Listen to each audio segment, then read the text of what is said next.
Okay, so today we are going to build a machine learning model in order to detect cases of fraud.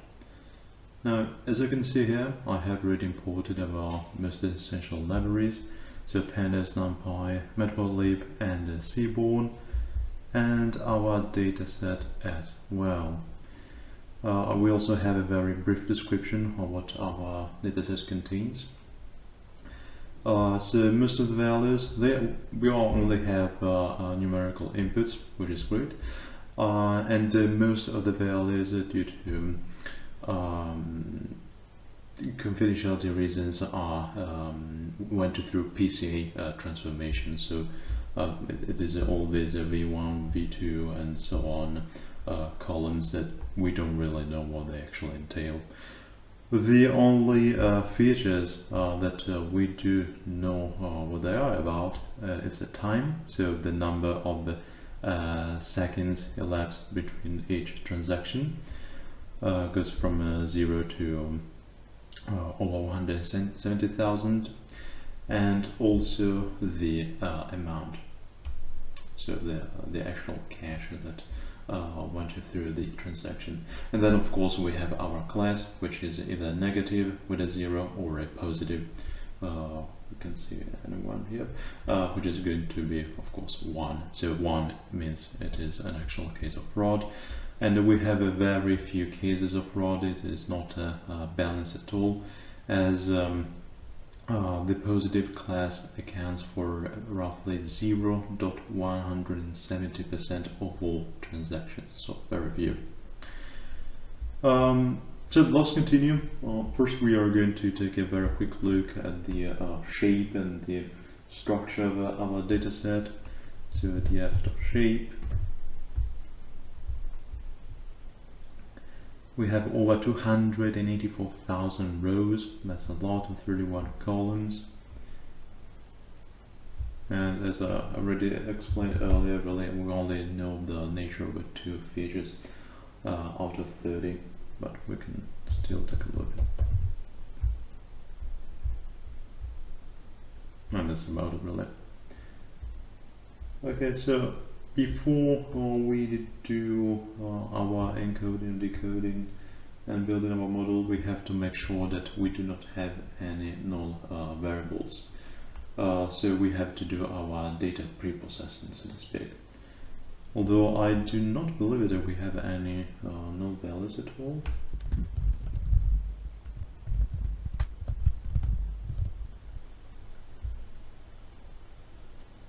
Okay, so yes, we have no null values. That is good, pretty good actually. Now we have to see if we have to encode our data. Although, as I explained earlier, all of our values should be numerical, but let's just make sure that we do not have a non-numerical data.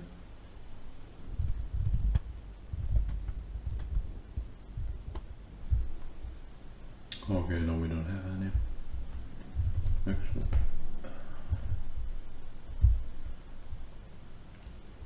Okay, now all of our data types are either floats or an integer. That is great. And before we continue, we should probably take a look at the number of negative cases and the positive ones. So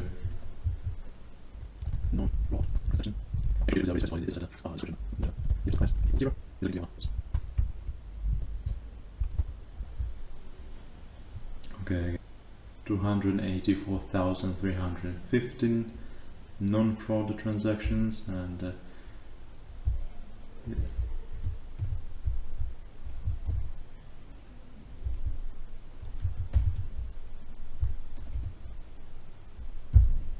and 492 positive cases. Okay, good. Now, okay, so now I suggest we take a look at the correlation between the independent variables and the dependent variables, given the elevated number of features that we have. So we're going to create a second data set.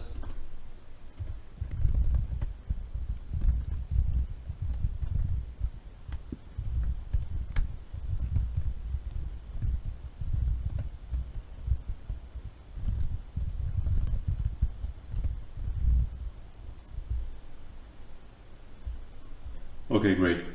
So as you can see here, we have most features have no correlation, even negative correlation, with the exception of only 3 features, but the value isn't really elevated, so it's pretty good overall. And we can have an even better representation by using a heat map. So, heat map.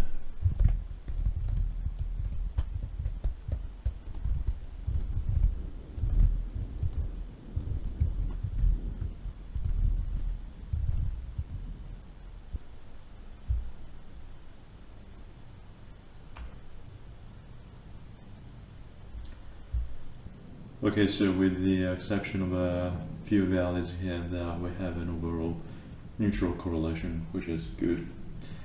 And next we have our one more step before we build our models, and that is splitting the dataset, of course. So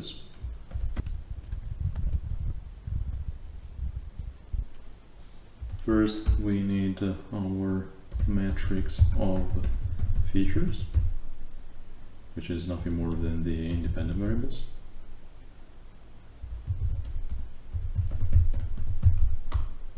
It's going to be our big X.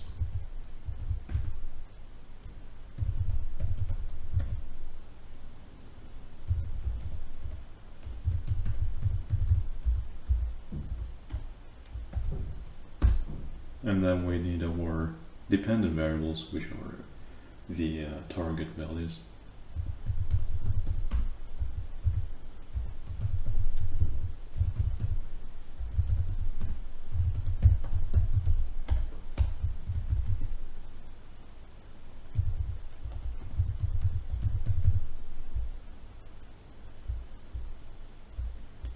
Okay, great. And now we can split them into train and test sets.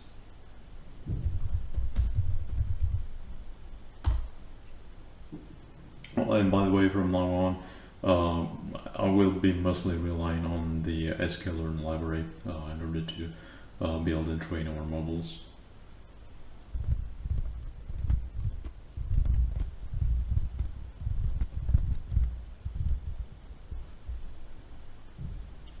Okay, good. So we have a very standard train set, which is going to be 80% of the total data set, and a test size of 20%. We can also take a quick look at our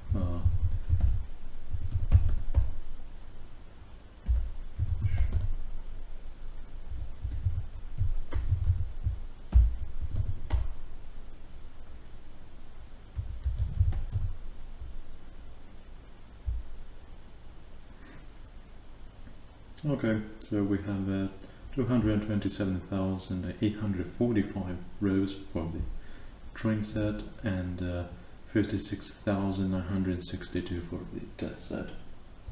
Okay.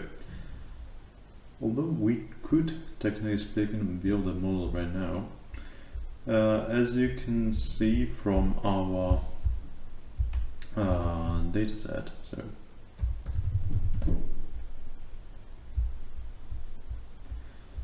most of the values, especially the one that we went through PCA transformation, are quite similar regarding the scale of the values, with the only exception of the time and amount, which vary drastically from all the other values.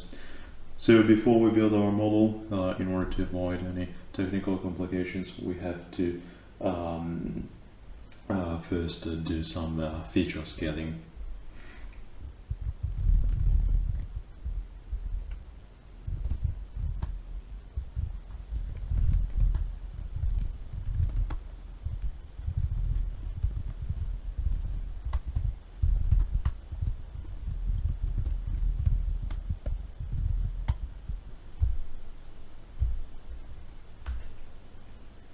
Okay, so very quickly, we have imported standard scalar from sklearn. Standard scalar is simply a pre-processing tool that standardizes features by essentially removing the mean and scale into univariants. For our extreme, we have used the fit transfer method, which fits the scalar to the data, so it computes the mean and the standard deviation, and then transforms the data using these computed statistics. And this means it subtracts the mean and scales the data based on the standard deviation. Then we have used the transform method for the test set.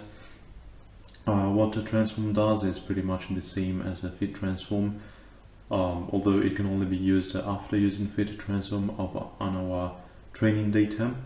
And because what we're doing is that we are applying the same transformation that was learned from the training data. And so we can finally build our model.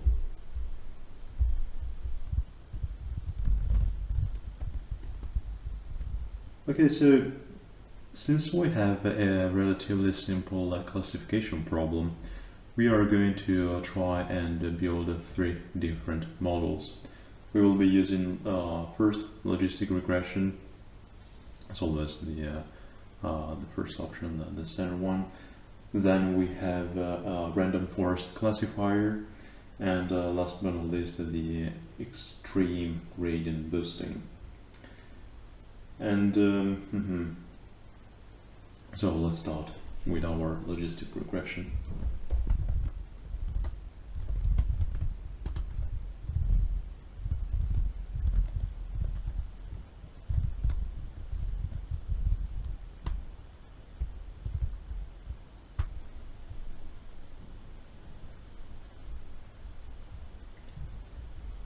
Okay, good. Now that we have fit the model to the data, we can already get our predictions. So ypred is equal to classifier pred x test.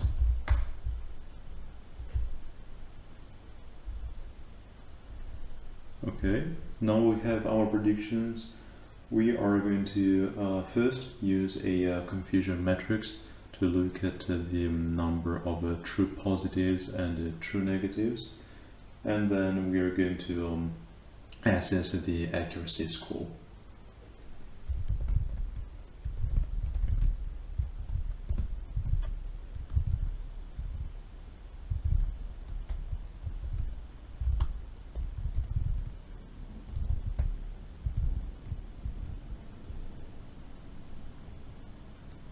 Okay, so we have an accuracy score of 99 and not 92% roughly, which is good without a doubt, but I know we can actually do better. But first, let's take a look at the confusion matrix.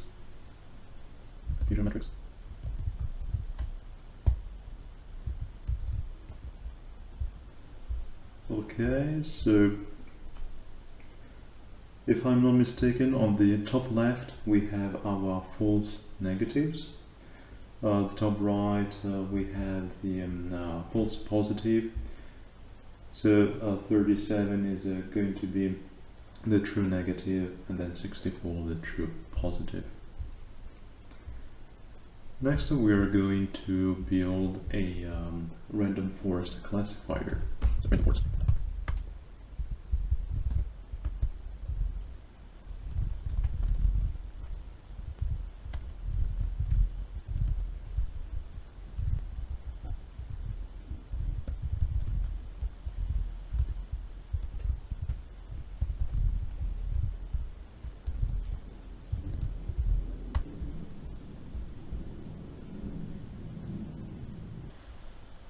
Okay, that took a while to load, about 9 minutes like that. Well, we have built our model, we have fitted to the data, and also retrieved our predictions. So let's take a look at how accurate it is compared to our logistic regression model.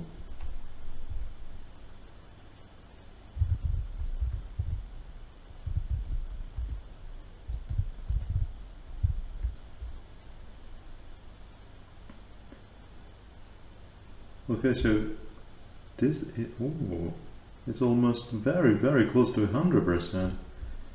Much more reliable than our logistic regression model, and at this point it's pretty much obvious it's going to outperform the XGBoost classifier, but let's take a look at that anyway. Oh, first of all, we have our confusion matrix.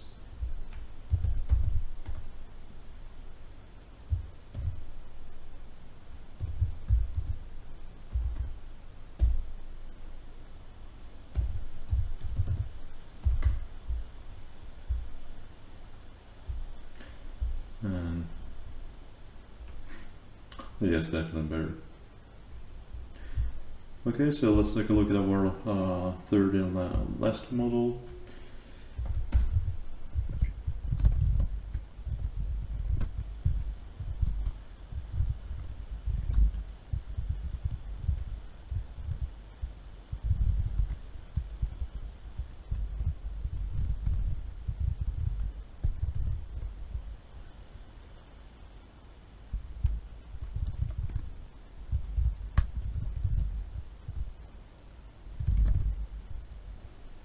And that was actually quite fast, very good.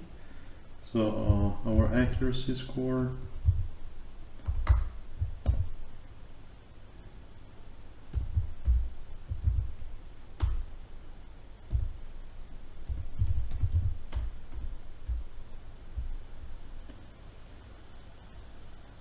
okay, this isn't low either, but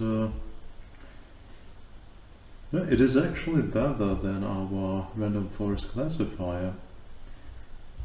Okay, good. So suppose we have our winner. Now we're supposedly done well with this model. I mean, we have some pretty satisfactory results. But first I wanted to show how we can actually predict whether we have a positive or a negative case, so whether we have a case of fraud or not, based on a single observation. So we're going to create an observation of ours, a custom made, and then use our extreme gradient booster to predict whether it's a positive or a negative case.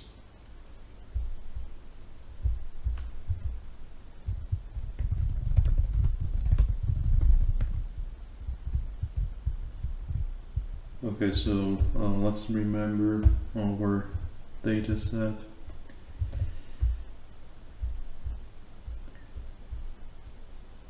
Okay, it's going to take a while to do it manually, so what we can do is simply copy paste one of these rows and then slightly alter the values.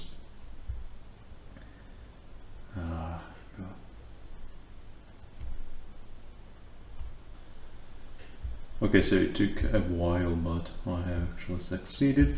And so again, we do not know what all of these values stand for, but we do know that first value, the first feature, is the time, the number of seconds that has elapsed between each transaction, and the second, the last one is the amount of cash. So we are going to look at 0, and for the amount, let's go with something a bit higher. How about 1 million?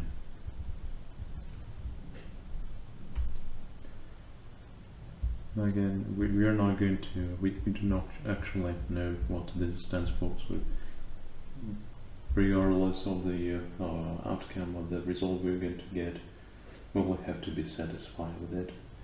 So classifier dot predict